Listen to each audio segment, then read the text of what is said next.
Qui soutient encore Vladimir Poutine? Le président russe aime s'afficher avec ses homologues indiens ou chinois pour montrer qu'il n'est pas isolé. Mais ni son partenaire chinois ni son allié indien ne veulent suivre la croisade d'une Russie enlisée en Ukraine. Regardez ce que lui a dit le Premier ministre indien hier. C'est cinglant. L'heure n'est pas à la guerre. Et nous en avons discuté plusieurs fois au téléphone.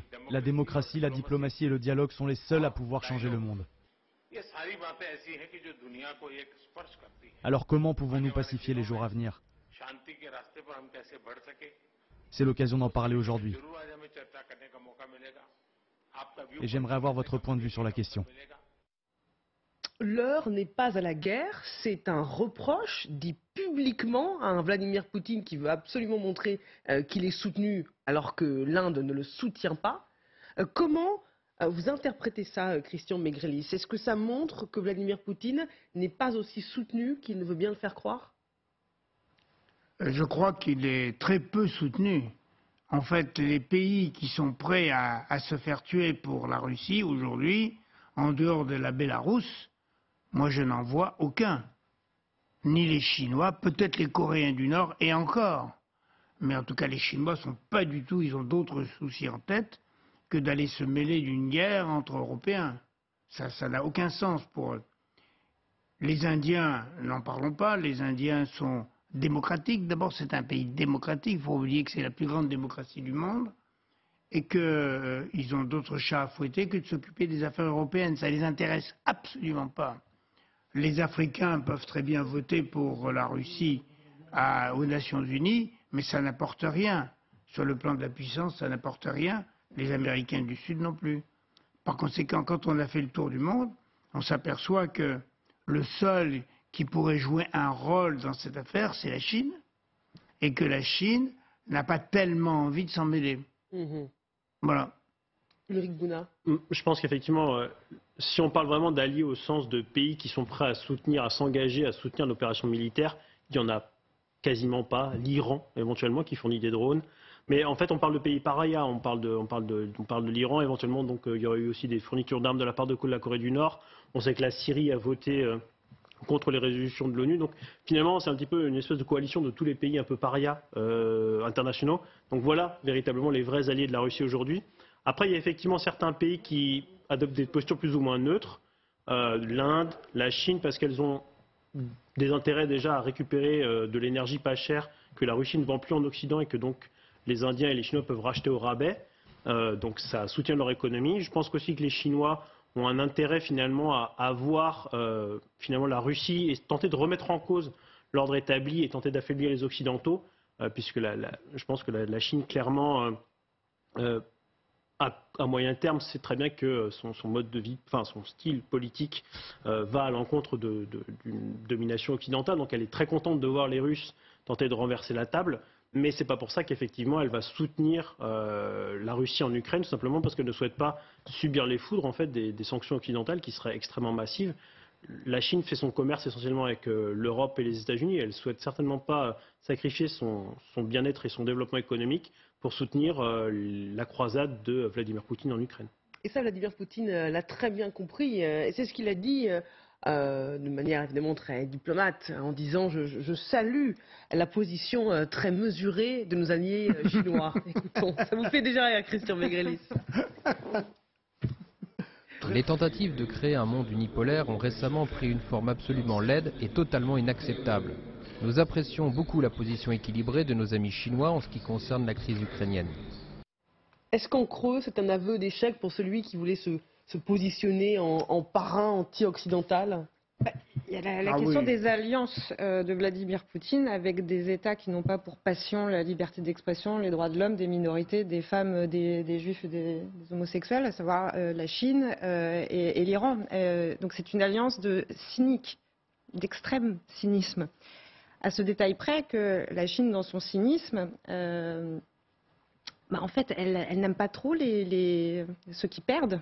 Et en fait, ces derniers jours également, la contre-offensive ukrainienne a quand même été une honte internationale pour l'armée russe. Le pouvoir chinois n'a pas forcément envie de s'engager avec les perdants.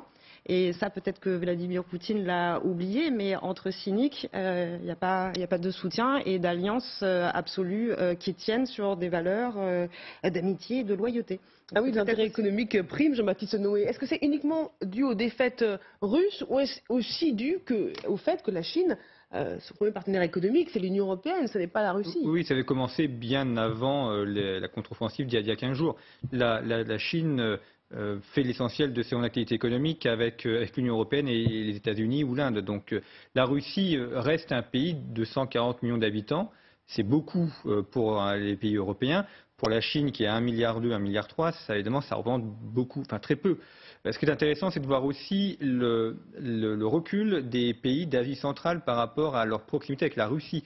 La réunion a lieu à Samarcande, donc en Ouzbékistan. L'Ouzbékistan est un des rares pays qui continue malgré tout à soutenir la Russie, mais l'Azerbaïdjan a condamné l'intervention en Ukraine, alors qu'on sait que l'Azerbaïdjan doit beaucoup à la Russie dans son soutien notamment au conflit du Karabakh.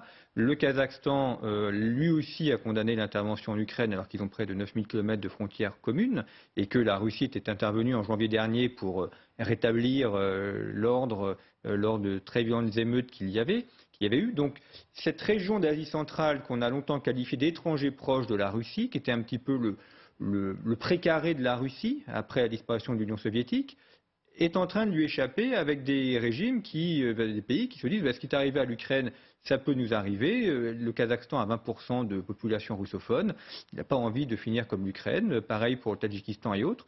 Donc on voit que ces pays retrouvent une nouvelle indépendance après la première indépendance de 1991, en prenant leur distance à l'égard de la Russie et en regardant soit du côté de la Chine avec les nouvelles routes de la soie, soit du côté de l'Union européenne avec des contrats qui sont en train d'être signés pour l'accès à l'uranium, au gaz et au pétrole. Donc pour gagner quelques arpents de kilomètres carrés dans le Donbass et en Ukraine, Vladimir Poutine est en train de perdre une grande partie de l'Eurasie. Ce que vous dites, Vladimir Poutine, il en est conscient. C'est pas complètement fou. Donc qu'est-ce que ça nous dit potentiellement de la suite? Le problème, c'est effectivement qu'est-ce que ça peut donner, parce que lui, il a peu d'éléments de négociation. Je mets de côté le conflit militaire, mais il y a l'énergie, effectivement, qui est un élément important. La Chine en a besoin, l'Inde aussi. Mais l'énergie, ce jeu-là, ce levier-là peut durer quelques mois, quelques années. Mais on a déjà des projets pour passer au-delà, donc soit l'accès au gaz azéri, soit l'accès au gaz du Kazakhstan. Il y a un grand gisement de gaz en mer Caspienne qui s'appelle le Kashangan, dont les gisements estimés sont extrêmement importants. Les gisements de gaz en Méditerranée orientale, dans le canal du Mozambique aussi, sont des projets qui ont commencé bien avant la guerre en Ukraine et qui sont en train d'être intensifiés pour isoler la Russie, pour ne plus avoir besoin de la Russie en matière de gaz et de pétrole. Alors ça prend du temps, ça ne se fait pas en quelques années. Mais ça veut dire que la Russie est en train de perdre une partie de son influence aujourd'hui, mais peut-être aussi pour les années qui viennent. Parce qu'une fois qu'on aura eu d'autres sources d'approvisionnement, la Russie sera sortie du jeu. Il sera difficile pour elle d'y revenir. Et c'est sans doute aussi pour ça que finalement... c'est l'un des éléments, à mon avis, qui fait que la Russie a tenté de sa chance, entre guillemets, en envahissant plus fermement qu'elle l'avait fait depuis 2014, depuis le 24 février. C'est parce que, à terme, en fait, je pense que ce jeu, justement, tous ces leviers en fait, de chantage qu'elle a notamment vis-à-vis des Occidentaux avec le gaz et le pétrole, je pense qu'au Kremlin, ils ont conscience que en fait, ce levier s'affaiblit de plus en plus. Et bon, là, pour le coup, il est quasiment terminé désormais. Là, on est un petit peu sur le dernier hiver où effectivement, on est encore un petit peu dépendant des hydrocarbures parce qu'on n'a pas le temps Enfin, c'est compliqué, ça prend du temps en fait de changer les modes d'approvisionnement. Mais pour le coup, effectivement, la Russie est, je pense, depuis ces dernières années, la Russie a joué un rôle un petit peu de disrupteur en fait, de se positionner sur plein de crises en fait, comme un pays de blocage en Syrie, en Libye, etc.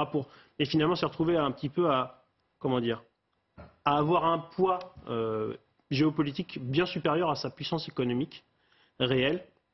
Et du coup, ce qui est un petit peu en train de se produire, me semble-t-il, c'est que maintenant que son armée commence à avoir des difficultés, que les sanctions commencent à mordre et qu'elle est de plus en plus isolée, en fait, la Russie est en train de retrouver la place qui correspond un peu plus à son poids économique. Et du coup, à ce niveau-là, en fait, la Russie n'est pas un géant économique et n'est pas non plus un géant géopolitique. elle se retrouve de plus en plus isolée. C'est effectivement, ça prend du temps, mais effectivement, on constate, et je pense que cette guerre en Ukraine va accélérer, comme vous le disiez, la perte d'influence de la Russie au niveau mondial et dans son étranger proche. Au chapitre des humiliations et des vexations, ce sera l'un des plus grands rassemblements diplomatiques depuis des décennies et Poutine n'y est pas le bienvenu. Le président russe n'est pas invité aux funérailles d'Elisabeth II, un événement historique qui va réunir des centaines de chefs d'État à travers le monde, dont le vice-président chinois qui est invité lui aussi.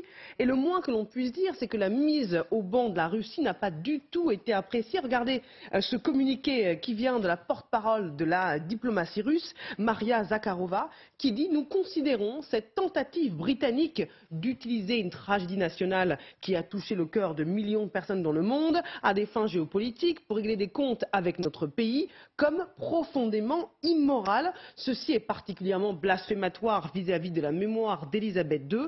Désormais, les élites britanniques sont aux côtés des nazis », fin de citation. Christian Megrelis, évidemment ça vous fait rire, ancien conseiller de Mikhaïl Gorbatchev.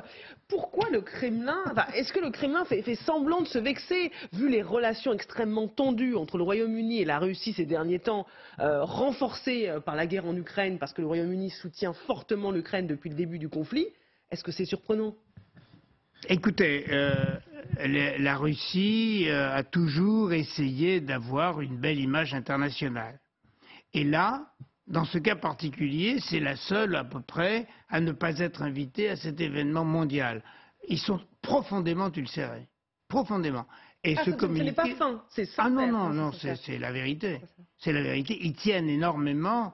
Moi, je l'ai vécu, c'est avec Mikhaïl Gorbatchev que ça a commencé, au moment où il a été élu secrétaire général du Parti communiste de l'Union soviétique.